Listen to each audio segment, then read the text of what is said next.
My name is David Graham. I'm Postgraduate Dean for Mersey and Director of the Mersey and Cheshire Hayek.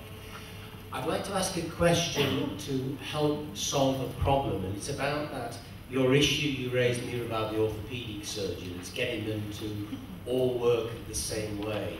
Because our Hayek, we're interested in innovation, dissemination of innovation, but also the education of the workforce. So we went to our QUIP boards and the care pathways, and we said, how are you going to get people to deliver these care pathways and all work together? And they hadn't really thought about that. So it was about engaging the clinicians to deliver patient care the best way. And the problem is about defining what is the best way and then getting all the clinicians to do it that way.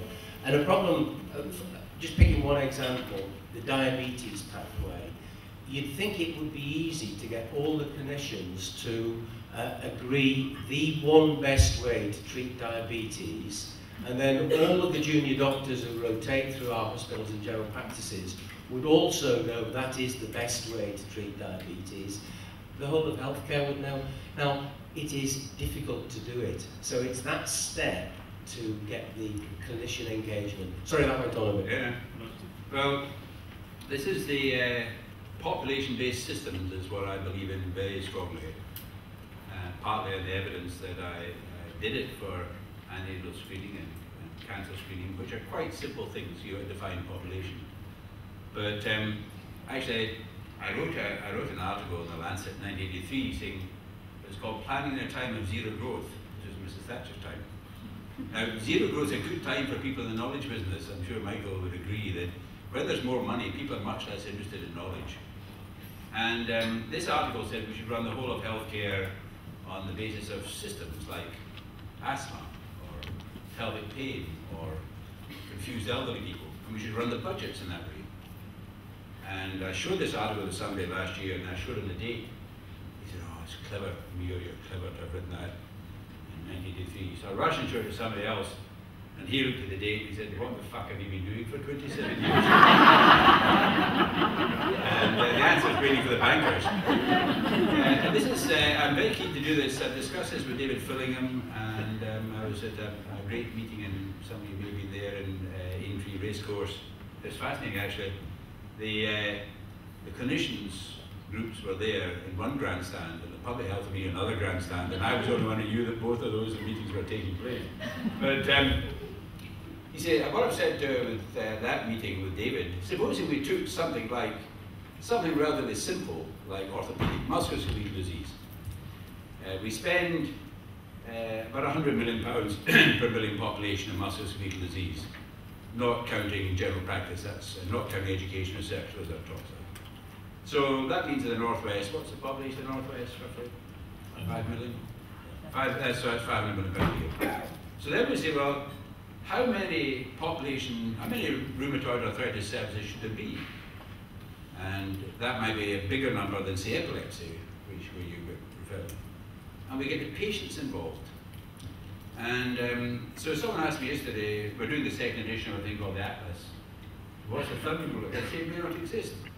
But what you would see if you just took the Northwest, imagine the Northwest as a country unto itself, that there were 12 services for people with musculoskeletal disease. And they all produce an annual report. And in deciding the criteria, they set objectives, and we'll do that in the workshop this afternoon. What are the objectives for a rheumatoid arthritis service? You agree criteria, and people say, oh, we don't collect this information. No, but we will do. Let's decide what we want to do, and then you produce an annual report. And the model we're working on, this is my quick job, we're saying, well, where should those annual reports go? Well, they should go, the epilepsy report should go to the Epilepsy Society. Because I find these patient organizations very powerful, very stable. I don't know what Michael's experience has been. Now, we all think of them as campaigning organizations, but I also have them in the room and I say, okay, you can campaign for more money for rheumatoid arthritis, but for the moment, leave that to the side and let's talk about how we can do better with the money we've got. And the patients group say, yeah, okay, we'll leave the campaigning aside for an hour or two. because we can see waste, we can see things, our members tell us what's going wrong. So I think we get a map, we draw some lines, people will owl, but we say it's population-based and it's accountable to the population. But I did say that many years ago, and, but I think the world has changed now, and the culture's changed because of the economy, and now's our chance to do it. So I'm very keen to do it in the Northwest. I think you've got the social relationships here. Just pick 3 or 4 problems: asthma, headache, bipolar disorder, frail elderly people, and let's just sort them out. Well, you're thinking of questions. Can I ask one of Sir Michael?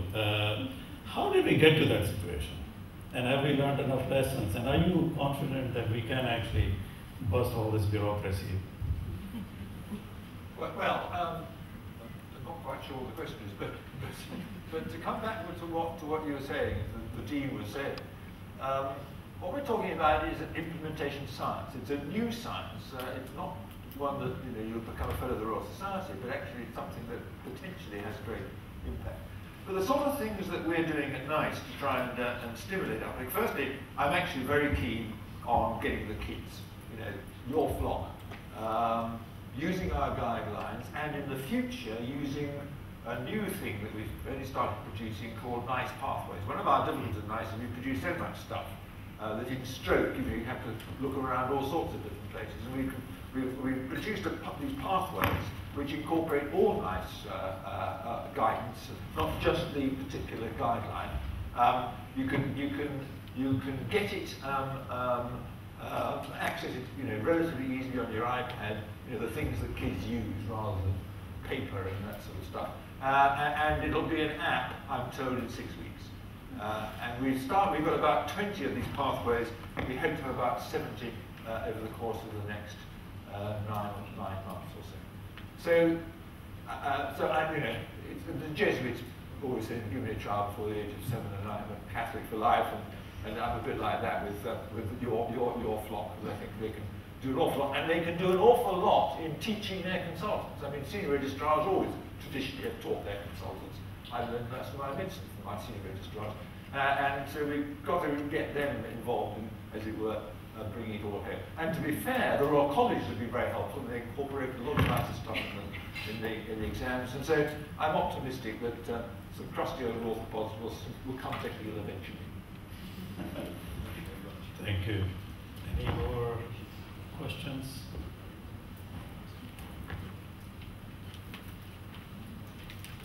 It doesn't look like there are any more questions. If there aren't any, I was going to... Have we got some more minutes, Raj? Yes, we do.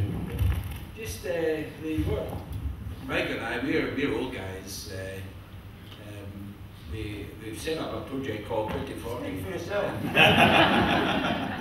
Well, the Botox isn't matter. But I think the key thing, and I did this with some young doctors, is we set up something called 2040, and that meant that only people, we must get ways in which people who are working 2040 get involved. Now, it's quite difficult because there's a very good book called Operation Snakebite. It's about a little battle in Afghanistan, and when I read it, and then I appreciated why young people make the key decisions in the army. It's because the old guys can't run fast enough. So they can't be in the front line. And there's something about how we discriminate positively to get a group of people.